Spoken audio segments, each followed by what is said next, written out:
Billy Coleman with Alamo Tactical. Today I'm going to discuss loading a shotgun. So the way we're going to load today is we're going to load for patrol carry. So it's going to be action forward. That means action is locked and won't go to the rear.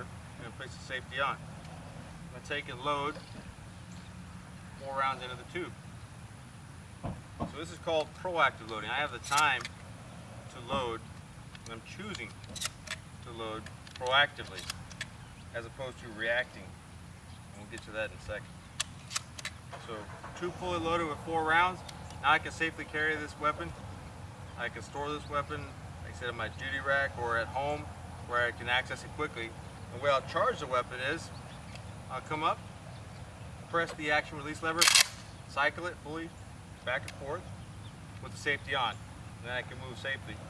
Previously I discussed proactive loading where we have time to load the weapon. Now I'm going to discuss reactive loading. So say I'm in a gunfight, I've shot my 4 rounds previously and I'm empty. So in a gunfight that's an emergency. So I'm going to emergency reload or react load.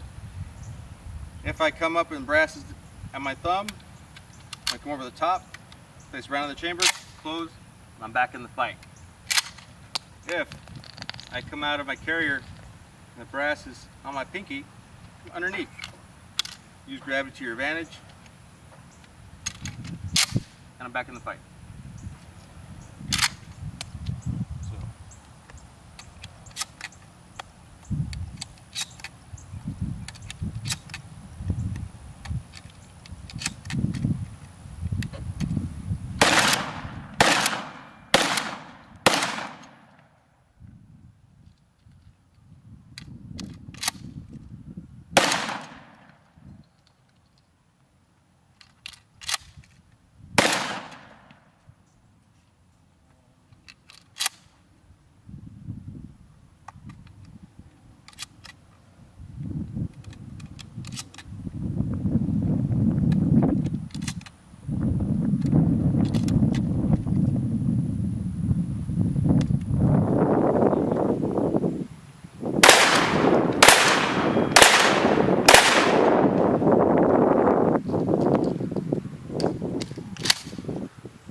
So we're continuing our discussion with shotgun, and I'm going to tell you about how I have mine set up. So my home defense setup is this Remington 870 Tactical. I like the 870 Tactical because it has interchangeable chokes, where the previous model didn't. I have it set up with a light. It's kind of my jury-rigged flashlight setup, but when using it in the home, of course, you have to be able to identify your targets before you engage anything in the home. So you don't want to have a tragedy, teenager coming home at late at night. So again, we have to see where we're shooting at before we engage any targets. So we got a light. I also have the side saddle carrier. So I'll typically keep the gun loaded with buckshot, but I've got extra buck on the side, and I have slugs at the ready in case I need to select load a slug for a given situation. Simple yet effective setup. All right, guys, Dale again with Alamo Tactical. Again, going over more aspects of using the shotgun. As Billy covered, with his home defense setup, this 870 here, he has a side saddle setup, which is really what we recommend if you're going to have a gun around your house, because you're not really going to have a bandolier with shotgun shells or a belt setup that you're going to put on in the middle of the night for those situations. Pretty much what you have on the gun is what you're going to have on the gun. So you want to make sure to have some sort of source of ammunition, because these things don't hold a whole lot of ammunition, and you will want to top that off and keep it as uploaded as possible. All right. However, if you are doing a little bit proactive, be that on the competitive field, be that law enforcement, you're out in hunting, some nature, and you're carrying a little more proactive use of your ammunition, then there's a few different products you can use. One of the ones that is really driven from the competition world, that's gained a lot more traction in other circles, is using some sort of shot shell caddy. All right, and there's plenty of makers out there. You know, depends on which person you ask, which ones they like. All right, but really they come in a few different sizes. You can get a 4 shell or a 6 shell caddy, and really it depends on how you want to manipulate them.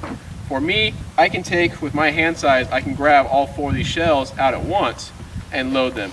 Some people can't, so they choose to use the 6-shot caddies and only grab 3 at a time, so they can get 2 loads out of 1 caddy. Again, it's something that, you know, individual shooters are gonna have to play with. The advantage of this is I come down to my belt once and grab 4 rounds and load them into my shotgun instead of having to come down to my belt for a round every single time. All right, now when I grab these 4 rounds out of my caddy, what I'm really looking to do is set them up in a position so I can load the shotgun effectively. So I'm going to take my middle finger, my social finger, I'm going to put it right where the end of the brass is on the shell. Okay, so I'm going to grab right there, wrap the rest of my fingers there, and as I drag up and pull them out of the caddy, what I'm looking to is take my ring finger and hold the back of the shells. By doing that, it helps me better to feed them into the shotgun by rolling them up and using my thumb to put them in instead of having to mess with my finger dexterity to get a shotgun shell up into the loading port. All right. Now, the other thing that you'll notice on my belt, again, if you have a proactive situation, is I carry a couple slugs in a completely separate carrier.